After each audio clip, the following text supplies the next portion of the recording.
Hello दोस्तों, राधे राधे। कैसे हो आप सब। पितरों को तृप्त करने वाली श्राद्ध पक्ष की कहानी। एक गांव में एक साहूकार अपनी पत्नी और अपने बेटे के साथ रहता था। घर में धन की कमी नहीं थी।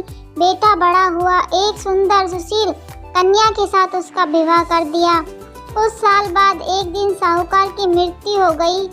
अब पीछे से उसकी पत्नी ने अपने पति का श्राद्ध किया। ब्राह्मणों के घर न्योता दे आई। ब्राह्मण बोला, अभी श्राद्ध पक्ष चल रहे हैं, इस कारण से 4 घरों से न्योता आया हुआ है, तो मेरा घर आकर भोजन करना संभव नहीं होगा। आप मेरे निमित्त भोजन मेरे घर पर ही भिजवा देना। साहूकारनी ने पकवान बनाकर एक थाली में परोसकर ब्राह्मणों के घर दक्षिणा के साथ दे आई।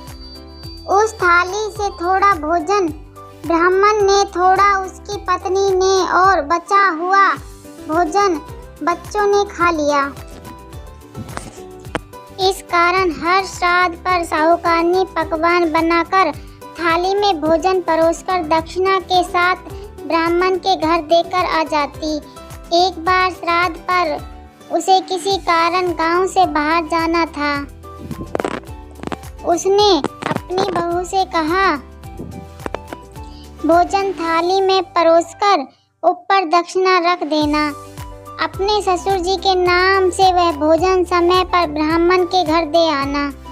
बहू सास के कहे अनुसार थाली लेकर ब्राह्मण के घर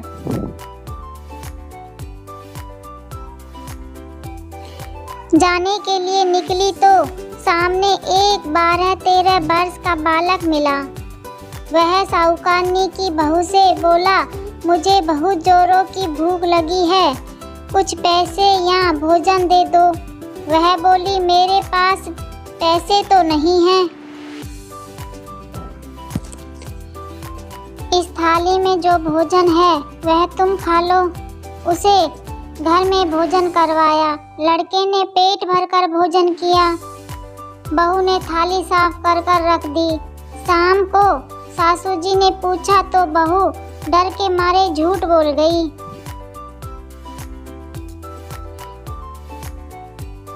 और मन ही मन झूठ के लिए पितरदेव से क्षमा मांगी।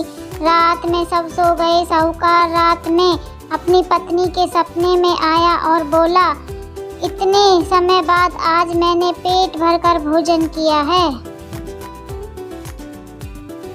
मेरी आत्मा आज तृप्त हुई है। वह सोचने लगी, आज तो बहू ने भोजन दिया है तो उसने ऐसा क्या किया है, जरा पूछूं तो सही। सुबेरे उठकर उसने अपनी बहू से पूछा तो वह डरती हुई बोली, सासू जी, मैंने आपसे झूठ कहा था कि थाली मैंने ब्राह्मण के घर पहुंचा दी है। एक भूखा लड़का घर आया था तो उस थाली का भोजन मैंने उस भूखे लड़के को घर में बैठाकर खिला दिया था। तब साहूकारनी को समझ में आया कि पितरों के निमित्त भोजन घर में बैठाकर ही खिलाना चाहिए। वीडियो अच्छी लगी हो तो लाइक एंड सब्सक्राइब कर